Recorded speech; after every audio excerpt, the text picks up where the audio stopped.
If you're watching this video, you are probably one of three players. You either clicked this video because 1, you love the first Yooka-Laylee and want to know more about the new Re-Playlee. 2, you did not like the first Yooka-Laylee and you're wondering what makes this version redeemable. Or 3, you never played the first game, but you're intrigued by the idea of what you probably think is a remaster. Well, I'll be answering these questions for all three of you in today's video. Let's talk about it.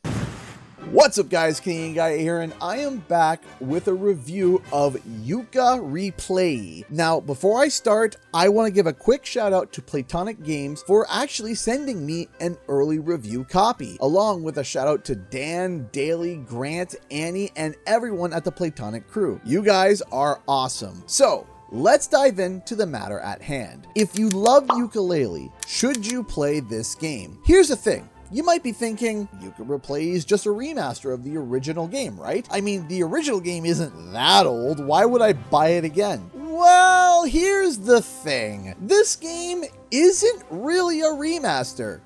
No, seriously, this needs to be stressed and stressed hard. This is not really a remaster, nor is it a remake. This is more like Yooka-Laylee Take 2. No, the game's core fundamentals are not changed. It is still a hard-rooted 3D collectathon platformer. But Playtonic decided to take a look at the game's biggest foundational issues and with the new lessons that they've learned over the years and apply them to this game. Now, what are some of these changes?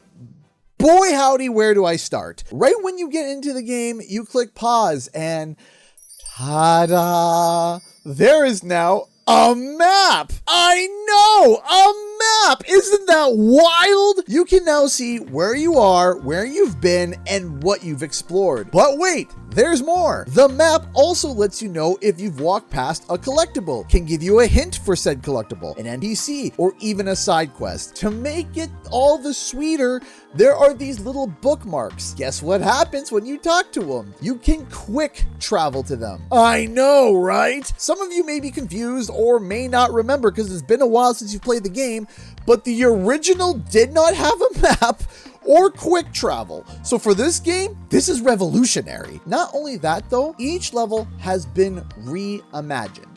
Now the level themes are still the same from the original game, but each level has now been tweaked, adjusted, and improved upon. Some areas are bigger, some areas are smaller or adjusted, and some are more fleshed out with more activities and more things to do. According to Playtonic, the game's content has been doubled. That's more secrets, more challenges, and most of all, more gameplay. Now, some of the old challenges are still here, and some of them are nearly exactly the same, but some have been adjusted, while others have been outright replaced. Most notably, Rextro's Arcade. Rextro's Arcade was not well received in the original games, and that's putting it mildly. So Playtonic literally took them all and scrapped them and decided to make a whole new set of games where you actually play as Rextro himself in these mini games. Finally, some love for our pixelated, low-memory dinosaur. Another huge update is that instead of unlocking moves as you go through the game, slowly and painfully, you unlock Yooka and Laylee's entire moveset after about 15 minutes of gameplay. Many moves that used the stamina gauge in the past, like Yooka's rolling,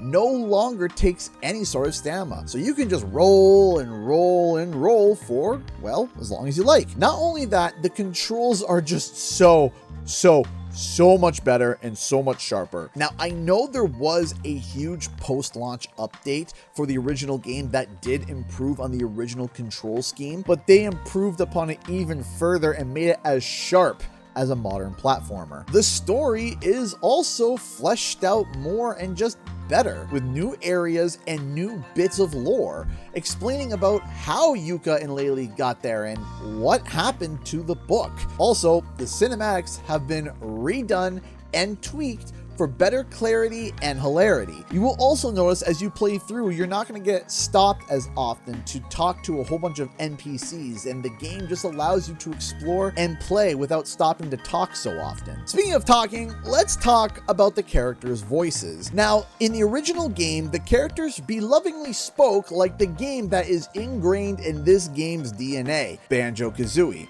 And while Banjo's was endearing for its time, Yooka-Laylee's was grating.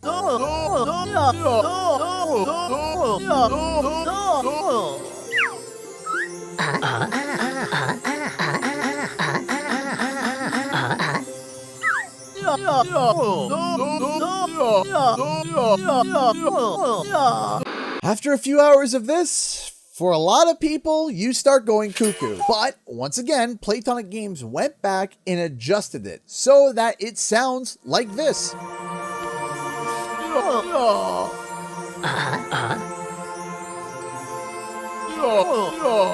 Yeah, this is much better. And of course, the most glaringly obvious, the game's graphics have been completely overhauled, looking much better than the original, giving the worlds more texture, life, and identity. And here's the thing, that's not even all of the changes. There are so many improvements to the game. Calling it just a remaster feels like a gigantic undersell for what Playtonic has done for this project. Now, while there has been many quality of life improvements, some people may have actually liked the original difficulty. Or maybe they want to play a game where they feel like every step they take is like stepping on a rake. Well, you can buy tonics that make the game feel a little bit more like the original, or make it even harder than the original. That's not my cup of tea, but hey, you do you. In my opinion, this is what Yooka-Laylee should have been from the start. So if you liked or loved the first Yooka-Laylee, you're gonna be in for a great time. Now, what if you never played Yooka-Laylee?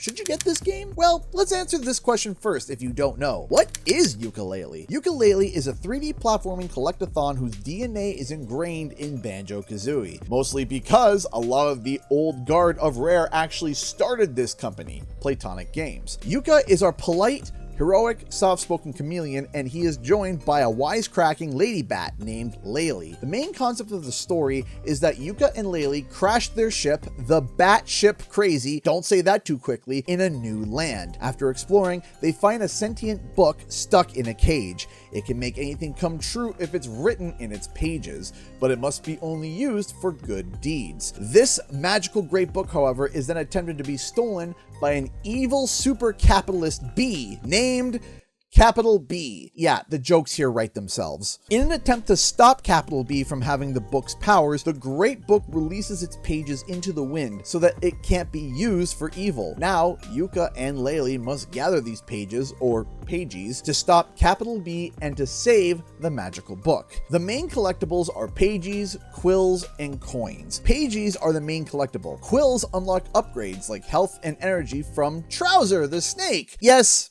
I know, you're going to be seeing this recurring theme everywhere. Coins also let you buy cosmetics and tonics from Vendy. Tonics are swappable upgrades that can get switched around at any time in the pause menu. Some tonics affect your gameplay, while others are just for fun.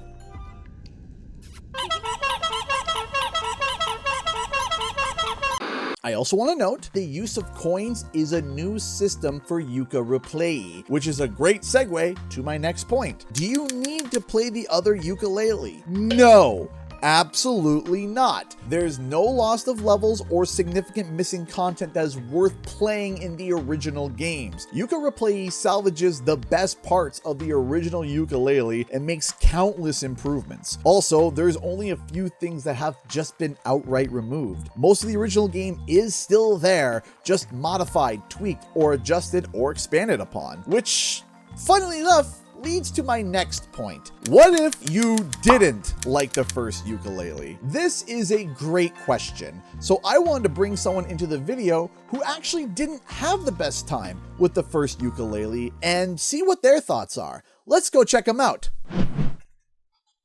Hi. Yeah, That person's me. Playtonic Games probably doesn't know this, but I wasn't the biggest fan of the first Yooka-Laylee. And I've always hated saying that because I love the company. I am a huge fan of them. I have spoken with some of them and even met one or two of them in person.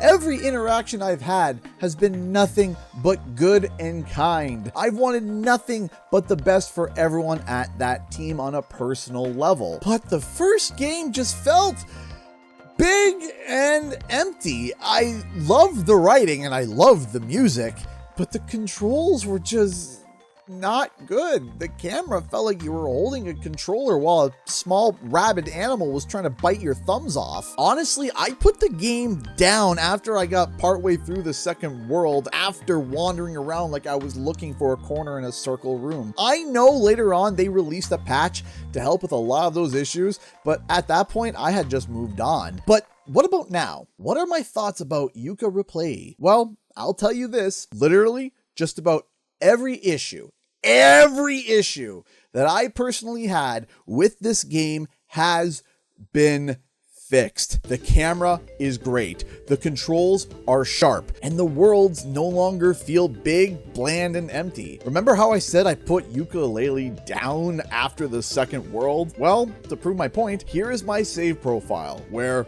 yes, I beat the game. I had beaten the final boss and collected 2/3 of the main collectibles, and I intend to go back to 100% the game. One of the biggest takeaways here is that the game's controls no longer feel like you are fighting to have them work properly. Everything just works. Now, does this mean that the game is perfect, that there wasn't any frustrations? Well, no. There were still some issues with the game. For instance, hazardous liquids in the swamp level feel kinda buggy.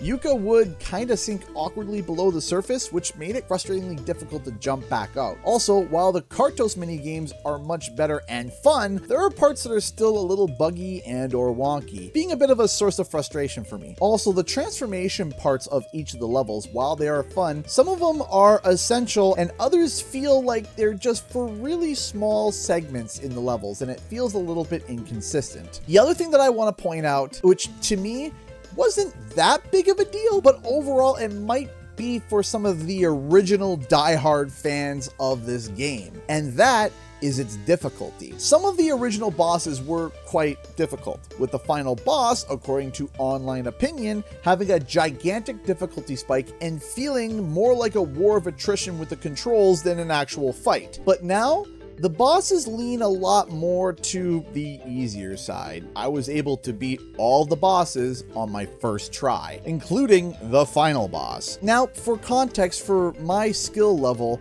if you know the channel, you know that I do have a lot of experience with 3D platforming games, but still, I found them to not necessarily be a cakewalk, but definitely not what the internet described. While I didn't reach the final boss in my original playthrough, as I admitted, its reputation for being a grueling war of attrition due to clunky flight controls and a hostile camera is pretty well documented. I also know balancing difficulty is an art form when it comes to games, and I think the improvements to the game's core mechanics also in turn made the bosses a lot easier to handle. You're not fighting the game's controls anymore. But when you add the tweaks that they added for the game, some may think that Playtonic overcorrected on the boss difficulty. Personally, I do think that the bosses are fine as they are, but if you're someone who enjoys that tougher challenge, the developers have thankfully included those optional tonics that I mentioned earlier to bring back some of the game's original bite. So take it from somebody who genuinely struggled to even get through the second world of the first game. If you love